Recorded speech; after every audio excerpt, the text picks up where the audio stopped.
two things about your business. One is you've all had a tremendously good year. Tech is booming. I asked a partner last night, which part of your business is doing so well? And they said everything. So one, you're having a very good year. And two, I know you go to lots of conferences and your feedback is all conferences sound the same. Everybody says the same. And as we put this presentation together, we realized that we kind of need to call out the key industry trends, because if we don't, you'll think we don't know. And then we need to move on to stuff you really don't know. But the only value of our presentation is trying to tell you things you don't know. And that's the challenge we set ourselves. So here on the slide are the things that stand out as particularly important inside the industry. Flash, wireless, hyper-converged, software as a service, IoT and sensors, managed security and public cloud are all extremely high growth. Secondly, it's a hybrid multi-cloud world. And Dell is running a theatre on that at 2:15 today. We weren't so sure it was a multi-cloud world maybe a year ago, and that term has really grown up. But I was really surprised to hear Jeff Bezos from Amazon stand up a couple of weeks ago and strongly articulate why it needed to be a multi-cloud world. Because I think up to then, AWS thought they could rule everything. Do you know what Jeff Bezos said? He said, in fact, I predict one day Amazon will fail. Amazon will go bankrupt. Now, there isn't a clearer message to give to your customers that you do not want all your IT on one company. That's a statement from Jeff Bezos telling you don't go all in on AWS. You need to spread your risk, because if you go all in on one cloud, some nasty things might happen. The company might go bankrupt. The company might get hacked. They might have a catastrophic system failure. Or perhaps, more likely, it's the way the world's going at the moment, there might be a political event, which suddenly means they're not willing to serve you in your country, because they're blocked for regulatory reasons. There are many reasons why you don't want your risk in one place, and Amazon is calling that out. The edge computing market is growing very fast. If your data stays local, primarily stays local, you're running a factory, you're running a big retailer, running a big warehouse, you want to keep the data on the edge, local, because of performance issues. And AWS again has admitted that and followed Microsoft with Azure Stack by announcing Outpost last week. Amazon hardware on-premise. It's still very unclear whether that's going to be a channel play or not. They said on stage they're going to support it directly. We'll have to see how that moves forward. The biggest challenge inside your business is lack of skills. Doing security, doing software development, doing cloud are all complicated things, which means you need clever computer scientists to help you. Analytics, artificial intelligence, whatever it may be. The salaries for people with those skills are going up and up and up. They're all very lucky to have those skills. Your challenge is finding them and keeping hold of them. And then perhaps another statement that you probably all know, but maybe it surprised all of us. The PC industry is doing really well. Remember that talk 4 or 5 years ago? The PC was dead, it was going to be replaced by smartphones, tablets. It hasn't happened.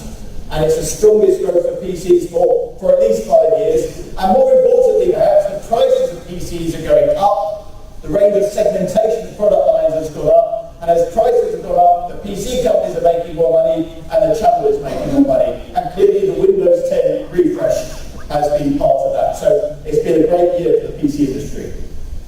Now we know you're all doing well because this is some of the data that supports that. We've seen growth from distributors and partners. For the distributors, partly because of what I just said about PCs, they've been particularly surprised by how strong the volume products are. That's created some margin challenges in some cases. But all the volume products, all the consumers' products have been very, very strong, as well as the enterprise. There's been a slight shift towards volume. Distributors in APAC, excluding China, have grown 8% this year. This is the first half of the year.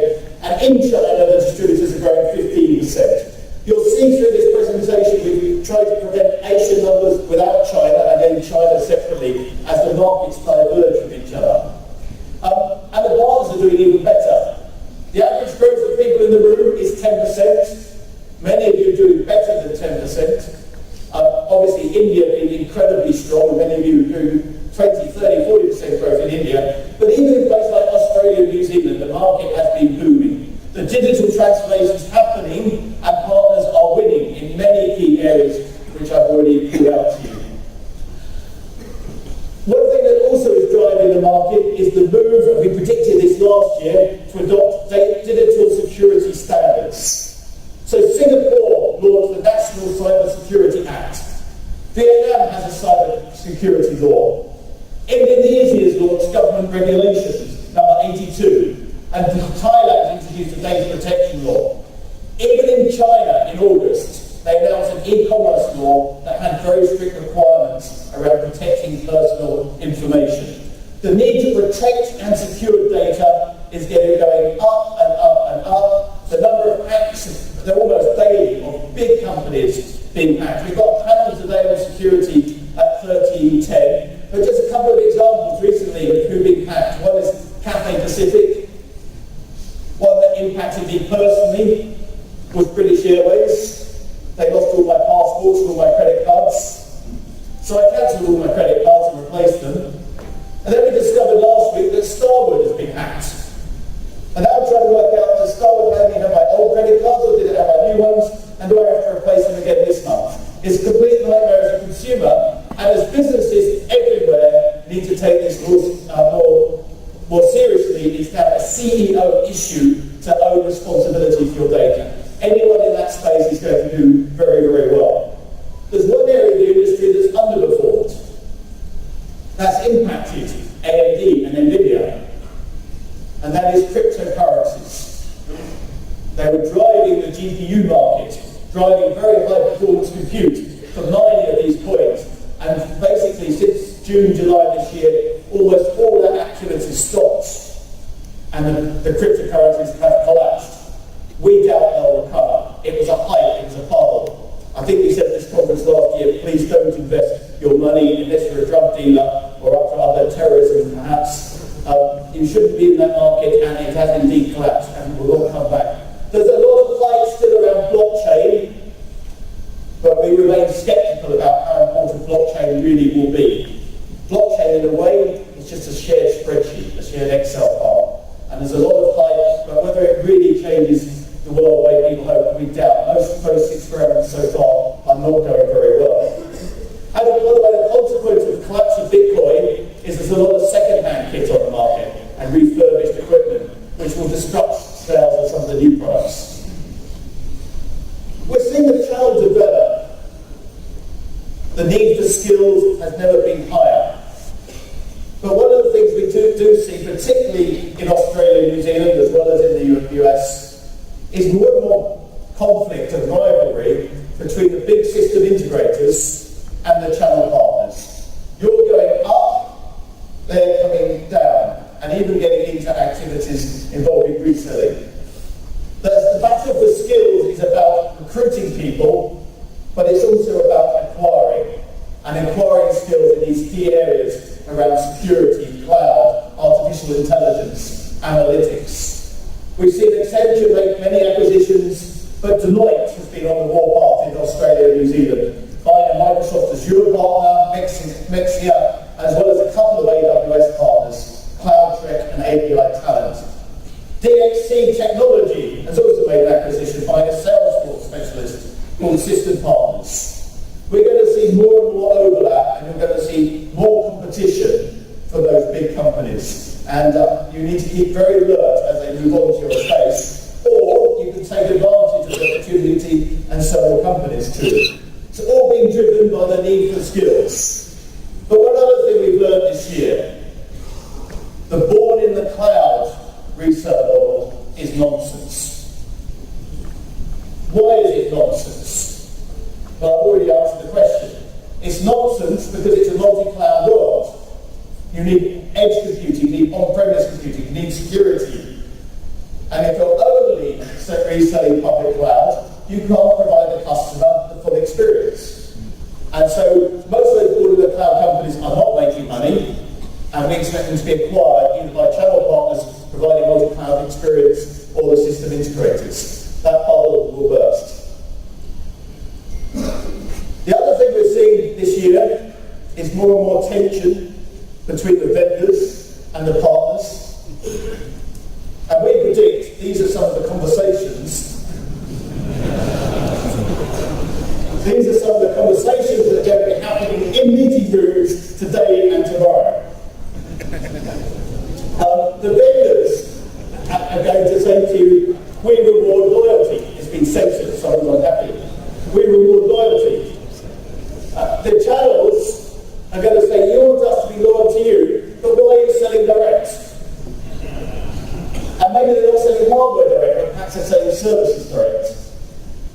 The vendors don't have as much growth as you have. So the vendors are saying we need growth. And you're saying to them, no, we don't need growth. Our growth's fine, thank you very much. The vendors are going to tell you about all the wonderful tools and processes that they've built over the last 12 months. And that's good. Automation is clearly a good thing. But they can't automate their channel programs and go-to-market models and then take people out. It's still people who make the most difference. The vendors are going to tell you to sell subscriptions. And they're going to tell you there's lots of customer demand for subscriptions. We don't really think that's the case. What there is a lot of excitement to sell subscriptions because shareholders love subscriptions.